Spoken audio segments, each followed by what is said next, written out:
Romeo और Juliet Italy के Verona शहर में दो शक्तिशाली परिवार मोंटेग्यू और कैपुलेट एक दूसरे के कट्टर दुश्मन होते हैं। लंबे समय से चले आ रहे झगड़े के कारण उनके बीच अक्सर सड़कों पर भी झगड़े होते रहते हैं, यहाँ तक कि उनके नौकरों के बीच भी। मोंटेग्यू परिवार का एक युवक रोमियो कैपुलेट के घर में एक मुखौटा पार्टी में जाता है, इस उम्मीद में कि उसे कोई लड़की पसंद आ जाए। दरअसल रोमियो रोजलिन नाम की लड़की के लिए अपने एकतरफा प्यार के बारे में सोच रहा होता है। इसके बजाय उसकी मुलाकात कैपुलेट परिवार की बेटी जूलियट से होती है तो रोमियो तुरंत उससे प्यार करने लगता है।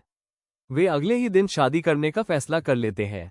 वे तुरंत प्यार में पड़ जाते हैं, ये जाने बिना कि वे प्रतिद्वंद्वी परिवारों से हैं।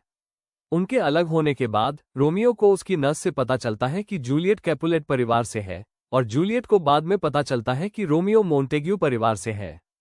पार्टी के बाद रोमियो कैपुलेट के बगीचे में चुपके से जाता है और जूलियट को उसकी खिड़की पर पाता है।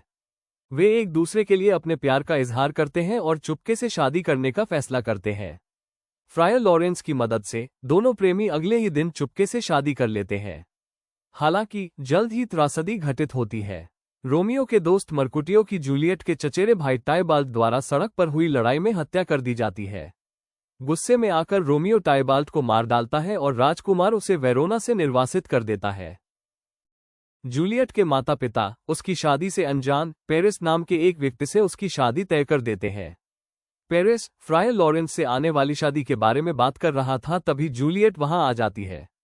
पेरिस के जाने के बाद वो धमकी देती है कि अगर फ्रायर लॉरेंस उसे पेरिस से शादी करने से नहीं बचा पाए तो वह आत्महत्या कर लेगी। फिर शादी से बचने के लिए वो एक प्लान बनाते हैं। प्लान के मुताबिक फ्रायर लॉरेंस उसे एक ऐसा पेय देते हैं जिसे पीकर वो शादी की सुबह वो मृत प्रतीत होगी। फिर जैसा कि हमारे देश का रिवाज है, तुम्हें तुम्हारे सबसे उत्तम वस्त्रों में बिना ढके अर्थी पर उसी प्राचीन कब्रिस्तान में ले जाया जाएगा जहां कैपुलेट परिवार के सभी रिश्तेदार दफन हैं। वो उसे आश्वासन देते हैं कि 42 घंटों बाद जब वह कब्रिस्तान में जागेगी तो रोमियो उसे अपने साथ ले जाने के लिए वहां मौजूद होगा।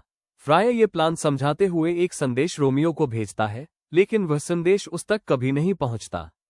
रोमियो को बस इतना पता चलता है कि जूलियट सचमुच मर चुकी है। दुखी होकर वो उसकी कब्र पर जाता है, वहां मौजूद पेरिस को मार डालता है और जहर पीकर जूलियट के पास ही दम तोड़ देता है। जूलियट जब जागती है तो रोमियो को मृत पाती है। दिल टूटकर वो उसके खंजर से खुद को घायल कर लेती है। जब परिवार और राजकुमार कब्र पर पहुंचते हैं तो फ्रायर दुखद कहानी सुनाता है। अपनी नफरत का नतीजा देखकर मोंटेग्यू और कैपुलेट अपने परिवारों के बीच लंबे बेतुके झगड़े को खत्म कर देते हैं।